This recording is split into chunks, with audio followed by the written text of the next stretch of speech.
Dr. Ira Kraus.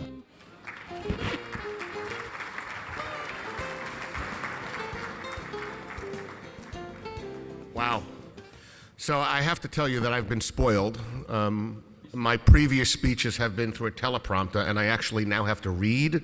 So I feel like I've gone back into the Stone Ages. So please tolerate me if I look down a little bit and don't look at you all the time. But attendees, faculty, board members, staff, sponsors, exhibitors, friends, family, and honored guests.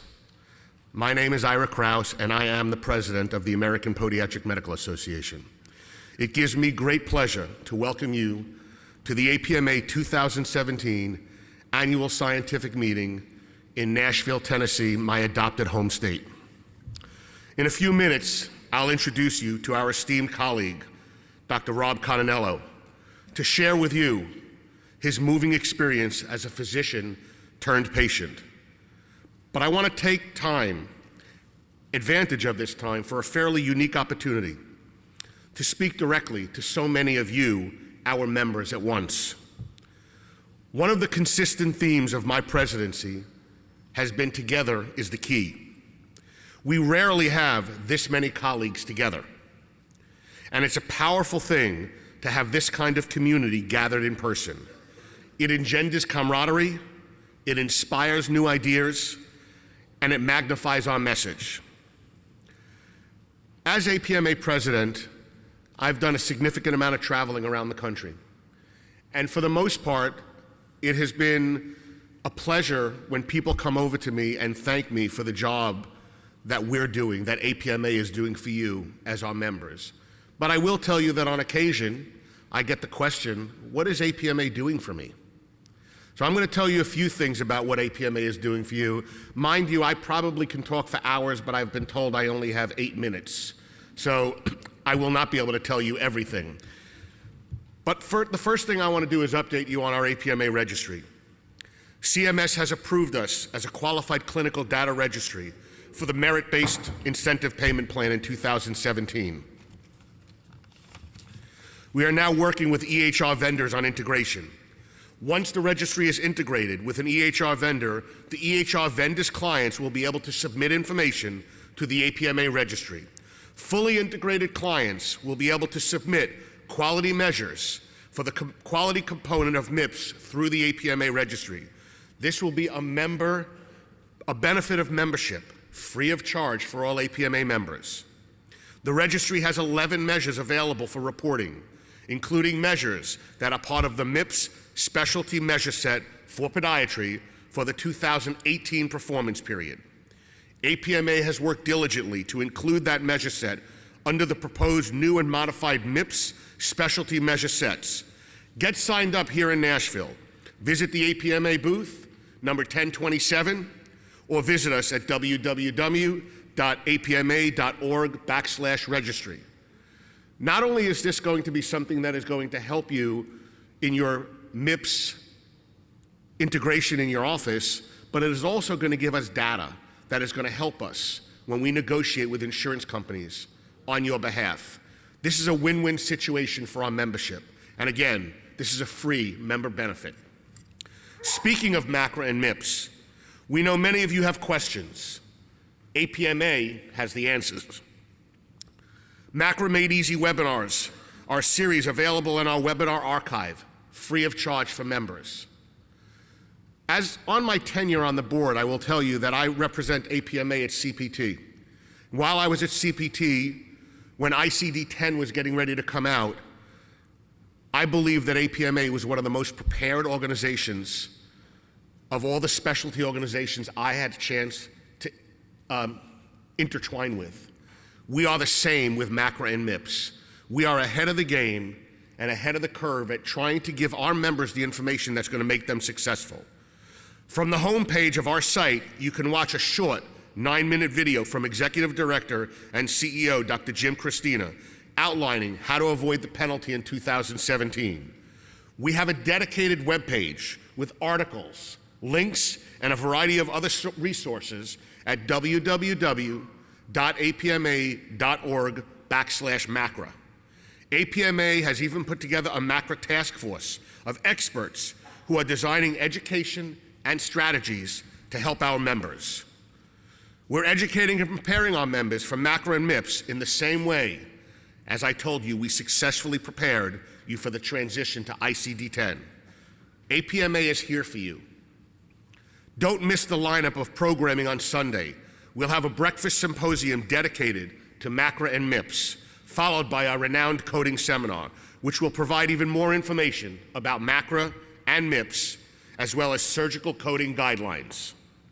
The registry and our MACRA education are part of our value proposition as an organization. Right now, we're working to communicate that value proposition to those of you who do not know and do not take advantage of what APMA has to offer you. We are getting ready and have been in the process of doing a membership campaign. We want to make sure that our members, those that are current members and those that are not members, are aware of what APMA has to offer. We launched a membership program in 2016 that is designed to increase our membership by an average of 6% in each state. Our membership is very strong and growing, but we saw an opportunity for increased growth. And because we believe that together is the key, we are working closely with our state components to bring even more podiatrists into the fold. For those of you who are not members, we invite you to visit www.apma.org/join or come by our booth, number 1027, over the next few days. Learn more about the value of APMA membership and become a part of this great organization representing every podiatrist. We'll even reward you with a discount on your dues. For those of you who are already members, we invite you to visit www.apma.org/grow. Be a part of the process of a growing APMA, and we'll reward you as well. We recognize that our success as a membership organization hinges on whether podiatrists believe genuinely that APMA represents them and their needs. Yesterday, your Board of Trustees met with McKinley Advisors, the consultants who have been spearheading our brand audit. We conducted an in-depth survey of members, non-members, students, residents, and other stakeholders to better understand how podiatrists see themselves, their profession, and their association. We had an excellent response with thousands of podiatrists participating. We feel very confident that we have a sound evidence base driving our decisions. McKinley shared with us their recommendations yesterday, and the board is considering these suggestions. We will share more information with the membership in the weeks to come. But I think we have some terrific options to ensure that we are relevant to all of our members. I will tell you that there is nothing that APMA does that does not affect every podiatrist in this room. You may not think what we do directly affects you, but when we make change in this profession, we benefit you. I think you can tell these are exciting times for APMA, and this is also going to be a very exciting meeting. APMA is very excited to announce the HELP Act, APMA's legislation to see podiatrists defined as physicians and fix the problem with therapeutic shoes for Medicare diabetic patients.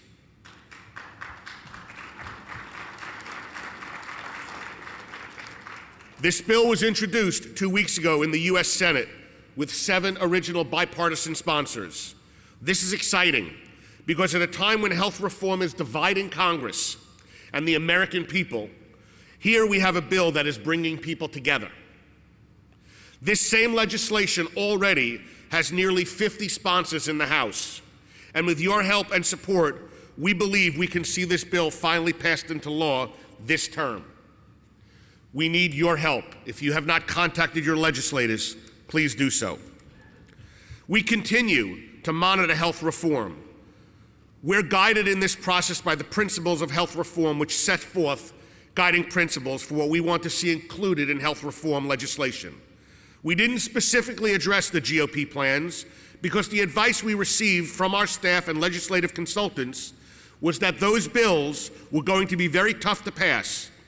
And so rather than spending political capital on fighting those bills, we focused our efforts on advocating for the things that will benefit the profession and the members we serve. Lastly, I hope you all know by now that our VA legislation was passed by unanimous vote in the House this week.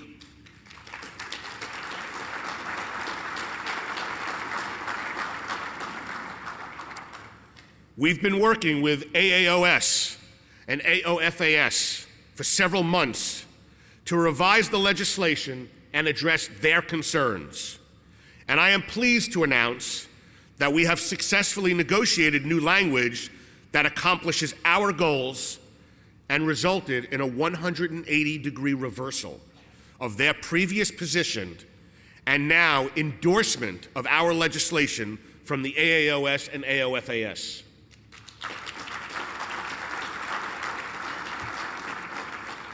This is huge and will have a tremendous impact on the future of our profession, as this will be the gateway and foundation for the future legislative efforts. Now, it's on to the Senate. Later this morning, you'll hear from Dr. Conenello, a classmate of mine, but I'd like to highlight some other elements of the meeting that are not to be missed before I bring Dr. Conenello on the stage. This morning, we'll have a pain management track, and tomorrow we'll have a plenary lecture on the integrated approach to pain management. Some of the sessions on our program may satisfy state-specific opioid education requirements. This evening, I hope you'll stick around after the sessions are over for our exhibit hall mix and mingle. It's a really nice time to visit with our exhibitors, thank them for helping make APMA who we are, and catching up with your colleagues. Friday morning, many of you will be interested in our new surgical blitz. You'll hear short, 10-minute presentations on surgical topics. On Saturday, we'll have a great risk management program. Just a note, you must attend both sessions of that program to receive up to a 15% discount on your PICA premium. Saturday afternoon, come out for our poster abstract symposium and check out all the great research that is going on in our profession. Saturday evening, we'll host the inaugural Podiatry School Student Quiz Bowl. 9 students, one from each school, will go head to head. We want to see many of you there to cheer on the representative of your alma mater. And I think that it would be really great to have you come and cheer these students who've committed to come to our first annual Quiz Bowl. And I think that it would be enlightening for them to see the support of our profession. Come watch them compete. I'm looking forward to catching up with many of you and meeting many more during the meeting. It is my great pleasure to welcome you to my second home in Tennessee. I will leave you with the reminder that together is the key, and ask that you find ways to become part of what APMA is doing, whether by recruiting a new member, or watching a webinar, or getting more involved at your state level. Together, we can really make a difference for our profession and our patients. It is now my sincere pleasure to introduce our colleague, Dr. Conenello. Dr. Conenello graduated from my own alma mater, the New York College of Podiatric Medicine, and completed his residency in where else? Brooklyn, New York. Is there any other place to come from? He is a renowned sports medicine specialist practicing outside New York City.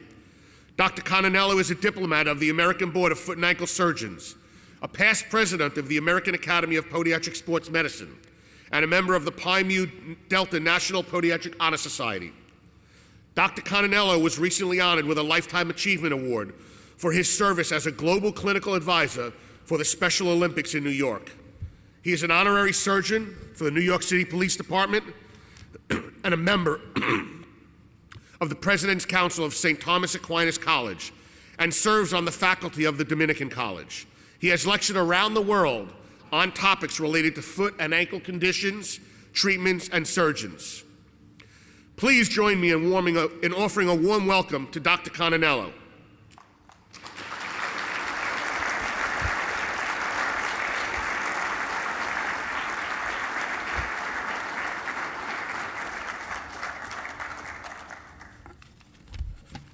Thank you, It's Ira. all you, buddy. All right, man. Let's see how we can do. All right, so like Ira, I'm old school. so I just have a piece of paper. But first and foremost, I'm just a kid from New York, so this is a little uncomfortable for me, but I'm gonna try my best. Hi, y'all. Bless your heart. All right. So I'm learning. And I'm a guy who likes to move around a little bit, so it's my nervous energy. So when I got here, they said, hey, where's your PowerPoint? And I don't have PowerPoint. They're like, oh, where's your notes? I'm like, I don't have any notes. I said, where is it? I said, well, it's a story to my friends. So this is all this is going to be. So, and along the way, it might be a little tough, so I'm set. But a couple of thank yous. First and foremost, I want to thank you to our elected president, Ira Kraus. Like he said, he was a classmate of mine. When I first met Ira, he was a leader back then. You know, he was someone who always was advocating for others and trying to do the best for others. And I knew he was going to do great things, and he is, and he will. Also want to thank Dr. Jim Christina. Dr. Jim Christina, I was humbled by when he called me up and said, hey, will you do our keynote speech? And I thought I was being punked, to be quite honest, by one of my colleagues here. But I'm like, sure, I'll do it. And so I thank him for reaching out to me, and I want to do the best I can. And then the last person, special person I really want to thank is Kathy Balderson. So Kathy is the glue. You know, she holds this together. She does so many things that we don't even realize. So special shout out to Kathy for being an advocate for me at all times. So stories are the most powerful thing that we could offer. You know, we tell stories every day to our patients. We listen to stories from our patients. Stories are what, you know, in biblical times we remember. Stories are told in the present, about the past, and hopefully we remember them in the future. The problem is that every story has a problem. Without a problem, there's no story. So here's my story. So who am I? I'm Rob. I'm just a podiatrist. All that other stuff is kind of fluff, but I'm just a guy who's been in practice for 26 years, trying to do my best to support my family. I have 3 kids and a wonderful wife. I live in Ridgewood, New Jersey, and I practice in Orangeburg, New York, about 10 miles north of New York City. I got to practice like you guys. I'm a dinosaur. I'm a solo practitioner. You know, I enjoy what I do, trying to keep the lights on and go by day. And I love what I do. I really have a good time. And I'll give you a little flashback. So I have 3 kids, like I said, and with my 3 kids, since they were really young, I would go down to them and say, hey, do great things. Do great things. And they'd say, what does that mean, Dad? I'm like, do great things. To me, that means whatever you do today, do it with all your heart. Do it with all your effort. Do it so you really touch someone's life. I don't care if it's holding a door open for an older person. I don't care if it's your athletics. I don't care if it's your schoolwork. But do great things. Okay? Try to make each day meaningful, that you touch a life. So that's what I always told them. So in 2012, I was working, just grinding away, doing my thing, and then I started getting some discomfort in my head, getting a headache and all. So went to the doc. Actually, I went to my wife first, and I said, man, something's going on here. I'm not really sure. And she's like, oh, well, maybe you should see the doc. I'm like, no, I'll just keep eating Tylenol and Advil, because that's what you're supposed to do, right? But it wasn't going away. So I finally went to the doc, and the doc looked me over, and he goes, no, you seem like you're in pretty good shape. You're doing okay. He looked in my head, and he said, well, what's going on? He said, I said, well, my head is killing me. And at the time, you know, I was going through a time where I would see a patient, and it was so painful. And how could I describe the pain? I always tell people, imagine the worst brain freeze you ever had. Well, kind of 100 times that. And it was a kind of pain where I would go into the room and talk to the patient and try to put on a happy face. And then I would literally walk into my back office, put my hands over my face and just cry. Because I couldn't keep doing that happy face, kind of like, you know, Pagliacci, you know, trying to do the best I can. But it was getting rough. It was getting really rough. So my wife, who is my rock, she said, let's get to the doctor. What are you waiting for? So I went to the doctor, and he looked me over, like I said, and he looked at my ear, and he goes, I don't know, maybe I have a pimple in your ear. said, yeah, I'm a baby. I'm like, I guess I have a pimple in my ear, or maybe that's what it is. So, but I couldn't let it end there. And he didn't offer me much, unfortunately. So I said, all right, got to do the next thing. Got to advocate for yourself. So I went to the ENT. ENT was really thorough, and he looked me over and gave me scans, and he said, yeah, you got some inflammation in the base of your mouth and your tongue, but other than that, you're pretty good. He goes, I don't know what to kind of offer you. I was like, all right. He goes, maybe you should see a neurologist. I was like, all right. So we went to the neurologist, and before I went to the neurologist, we were lucky. We live in the metropolitan area, so we have great docs all over the place. But I'll never forget this day. I was driving, and I get a phone call from my wife, and she goes, I know what you have. I'm like, and my wife's not a doctor. She's a lawyer, so she's a researcher. She goes, you have glossopharyngeal neuralgia. Who here knows what that is? I didn't know what it was. I heard of trigeminal neuralgia. What cranial nerve? Quick test. Glossopharyngeal, 9th cranial nerve. That'll be on your exam. So, 9th cranial nerve. So it's an entrapment of the 9th cranial nerve. Sorry about that. So, and what it does, it's an entrapment usually by a blood vessel, an artery or vein, that causes severe pain. So I remember Googling and reading about it, and the one thing that stuck up in my head, it said it's also called suicide disease.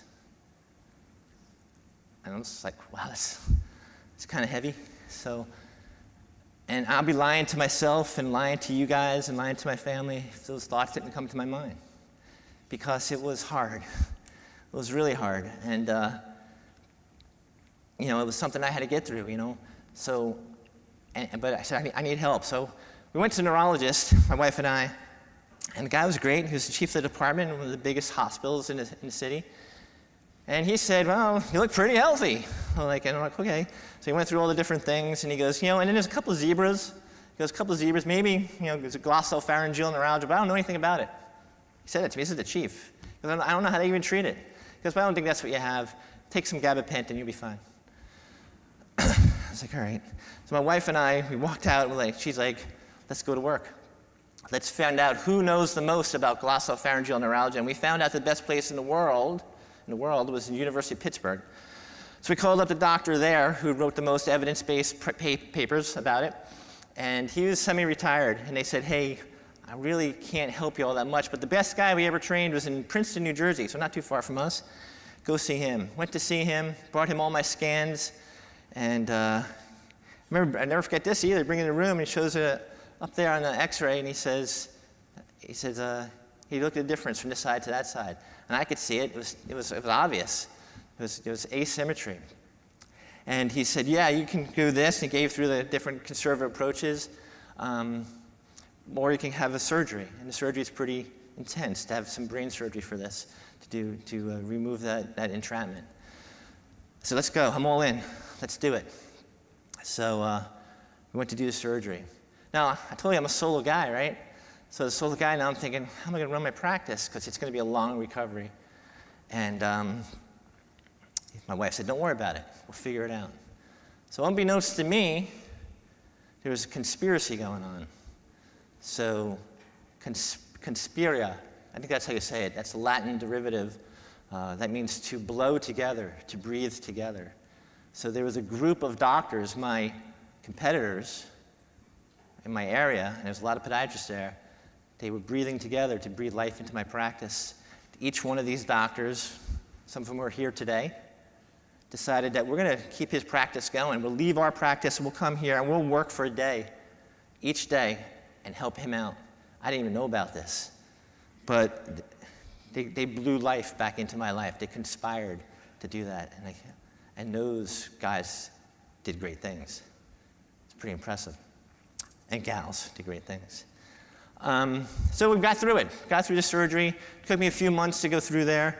And then I was up and feeling better. I wasn't 100%, but gosh, I felt so much better. I felt, I can do what I want to do, and I started getting back to work. And things were good. And then 2 years later, it started creeping back. And I'm like, oh man. I didn't want to tell my wife. I didn't want to tell anybody. But I was like, pain's coming back. I'm getting tired again. And it was scary again. This time it seemed a little different. It was just not right. So we called up the surgeon, and he looked me over, and he goes, we became friends.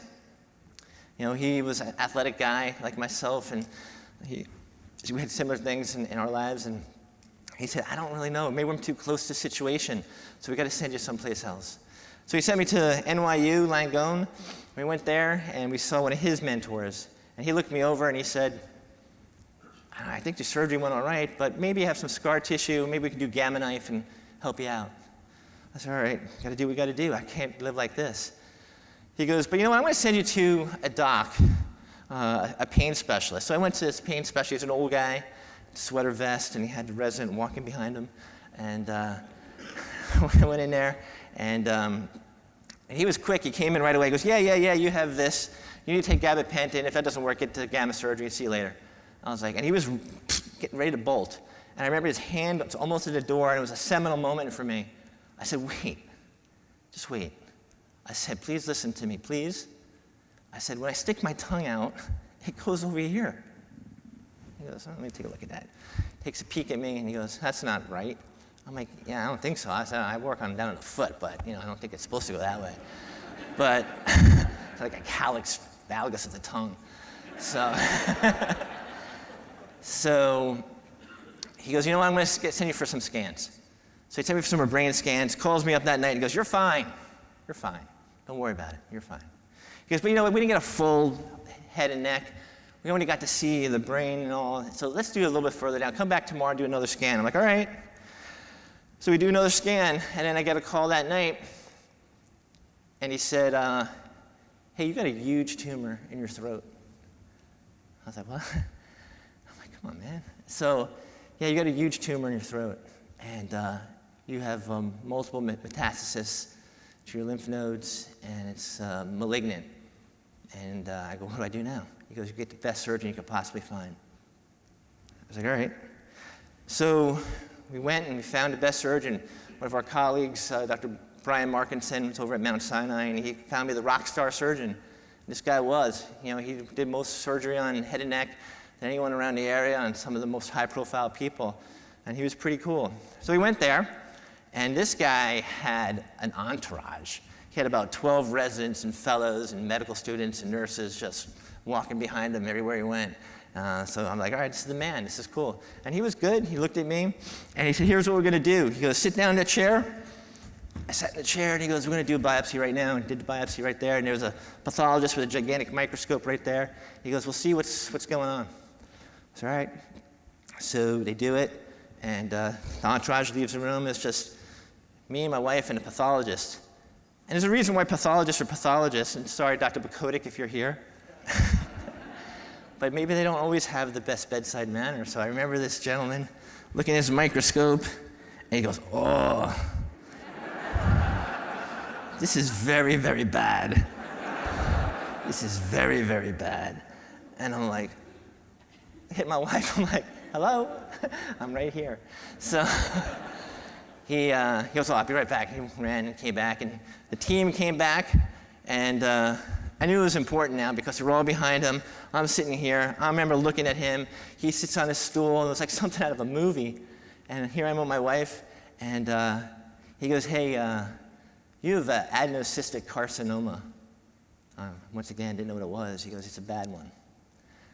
I was like, adenocystic carcinoma? He goes, yeah, you have multiple malignancies.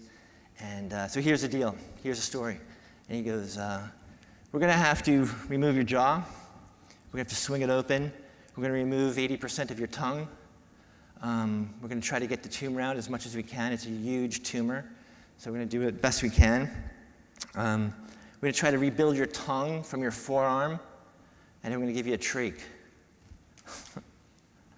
I was like, can I get a second opinion?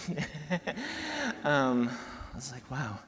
And it was like being in a film. It really was.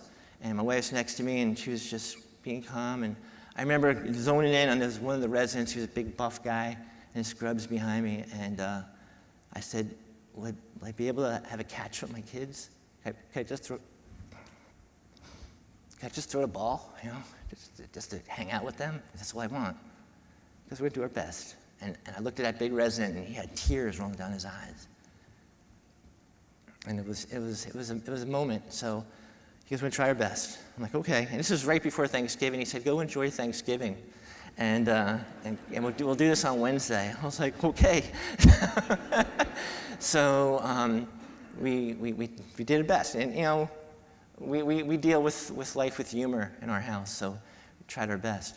So went home that night, and we talked it over with my wife, and yeah, it was rough, absolutely. So we said we're gonna have it tell the kids. So you know, we had a little powwow, and usually when we have a powwow, we sit on the floor back in the day on our carpet, and it's usually like, hey, you're misbehaving, or you're not treating your brother or sister the way they should, or do better in your school, or whatever. This is different. So we sat down there, and we told them what they needed to know. We said, hey, Dad's got a tumor. We didn't say cancer. We didn't want to know that word. We said, Dad's got a tumor, and we're going to do the best we can, and we're going to see if we can get through this together. And I remember one of the kids, I think it was my middle son, Kyle. You remember he just like put his hand on my shoulder. He goes, it's your time to do great things. I said, all right, let's do it. Let's do it. Let's do great things. I was all in. I said, we're going to do great things. So I knew from that moment on, I had to like do it, whatever it was, you know, do my best. So we went through Thanksgiving. I ate as much as I possibly could. And then I get a call. So the surgery was on Wednesday. I get a call on Monday night from my rock star surgeon. He goes, hey, just want to let you know that might have got it wrong. I was like, what? I was like, yeah. He goes, you gave all the presentation of adenocystic carcinoma, but it might not be that. So I want you to come back in on Wednesday. We'll do another deep biopsy under anesthesia, and we'll see what's going on. I was like, all right.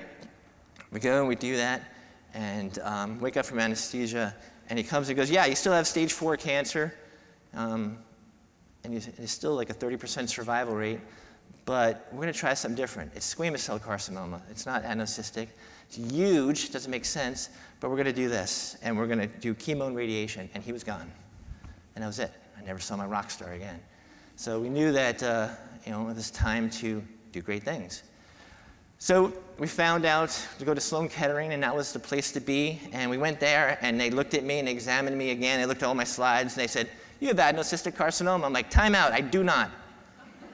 I said, please look again, please look again. And they looked, and I went, you don't. So the point is that, you got to advocate for yourself. You have to listen to your patients, right? So they said, all right, here's the deal. We're going to give you 50 sessions of radiation every day over the next 3 months and concurrent chemotherapy at the same time. And I'm like, is this how you guys tell me, you have surgery first, how you soften it? I say, it's only going to be chemo and radiation for 3 months, and good luck. And they said, go get as fat as you can, because it's going to be rough. So once we started doing it, and first couple of weeks wasn't so bad, and then it started to kick in, and it wasn't so good. And it got really bad. And in 3 months, I lost 55 pounds. And I was looking like, Ichabod Crane. I couldn't eat anything. I became a professional vomiter. So much to the point that I would just be sitting there vomiting, and the kids would be like, hey, Dad. They would just walk by, and it was just their part of the day. I'm like, hey, how you guys doing? So I got really good at doing that. So, but we got through it. Guess what? Those docs who helped me the other time, they were back again. They were doing great things again. So they were helping me. They were blowing air back into my practice and making sure that I was there. So we got through it. And listen, it wasn't easy. Nothing's ever easy, right? But the lesson we learned is that we are all capable of greatness. Every one of you guys. And the other thing we learned is that the problem is not the problem. How you deal with the problem is the problem. The problem's not the problem. How you deal with the problem is the problem, right? We all can deal with it. Don't make the problem bigger than it is. Just try to go with it, We all know what is. We want to know why it is and how we fix it. I always tell my residents that, too. It's more important to know the why than the what. So it's really important. So I got to do a couple of things.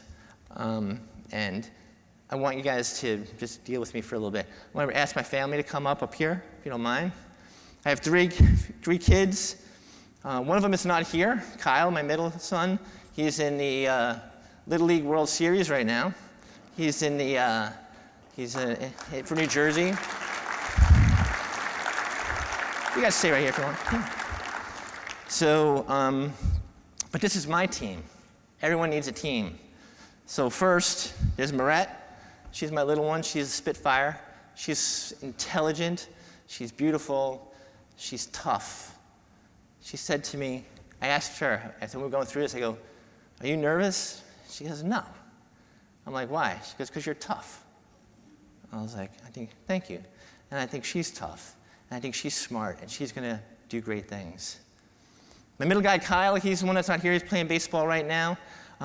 He was the one that said to do great things. I also remember him asking me one time, we're in a car, and he said, hey, can you get cancer again? I said, absolutely. And you see that truck, it can run into us, and that lightning bolt can hit us. I said, you don't worry about it. I'm not going to worry about it. Let's just do like you said, let's do great things. And then there's Luke. He's my oldest one. He's my athlete. They're all athletes, but he's calm and quiet and passionate. He's an old soul. He's a wrestler.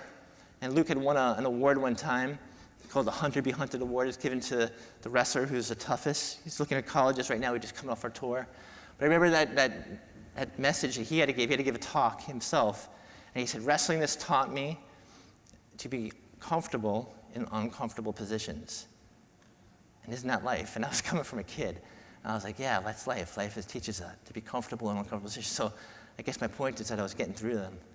And then, of course, there's my coach, Gail. She does not like spotlight, so I'll keep it quick and easy for her. I wouldn't be here without it. She's my love, my life, my friend. And I thank her for all she's done. And that's for sure.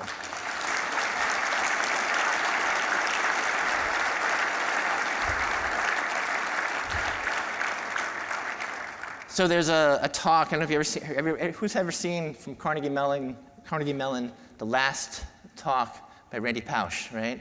Pretty amazing. So Randy Pausch was a guy who was going to die, and he was a professor, and he gave the last talk.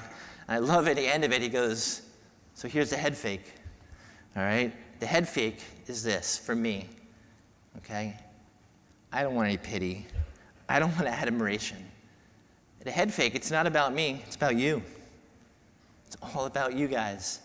You touch lives every day.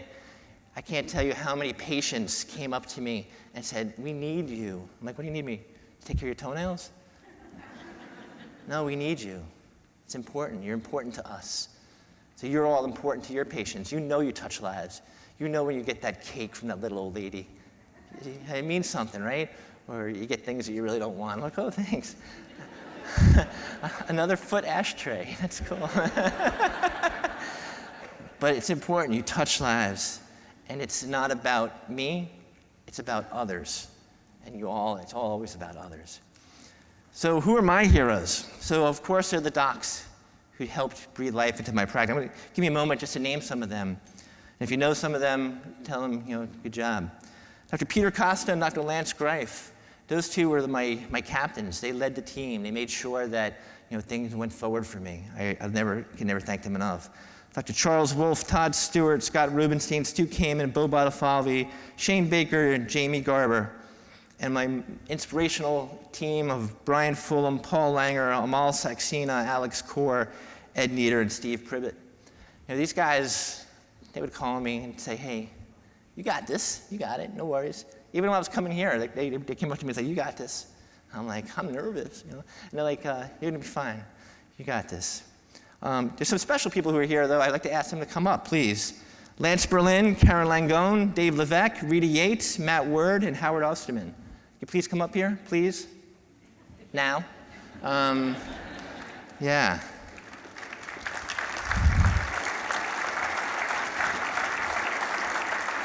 So these people, with their selfless acts, I wouldn't have a practice. I wouldn't be here, but with the things that they did for me, these are my friends. And these people came here to be here with me. And my practice would not exist. Maybe my life wouldn't exist if it wasn't for the selfless acts of these people. So what's my final talk and my final words about this is that problems become possibilities, right? So I had some huge problems, but I'm sitting here and talking to my peers. I'm just a podiatrist, from Orangeburg, New York, and here I am, hoping to make a difference. So, one other little fact about me. I was adopted when I was a kid. I was lucky enough, there's a problem, it became a possibility. I feel like I've been adopted by all these people and by all you people again. So I thank you all. And I just want to tell you guys that this is how I went through it. I kept my motto, and I hope you always can do great things. And I thank you guys.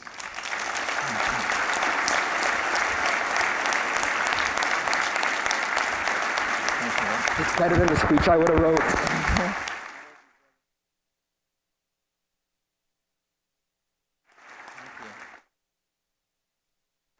Thanks, man.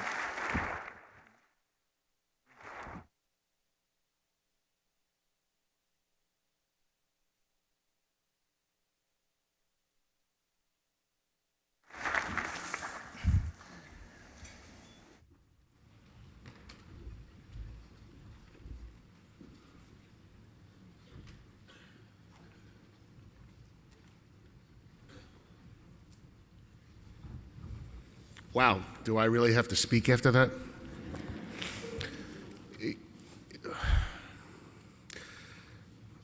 Rob, it says on this thing I have to call you Dr. Conenello, but I'm going to call you Rob. And I have to tell you that on behalf of APMA and everybody here, I don't even need to look at this. Thanks for an inspirational story, and please.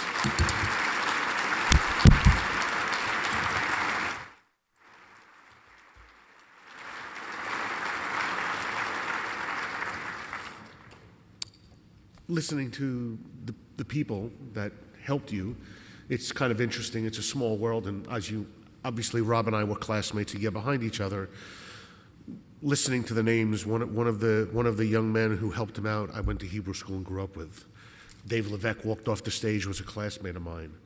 Howie Osterman and I went to college together. It's amazing podiatry as a profession. We're a small profession. We get to know each other really well, and we're there to help each other. And your story is, I think, what embraces what APMA is and what podiatry is. We're a family that helps each other, and we can only do things. For me, my motto is together is the key, and you have all these people together that helped get you through what was going on. So again, on behalf of APMA, on behalf of my board, and on behalf of the membership, thank you very much for sharing your story with us.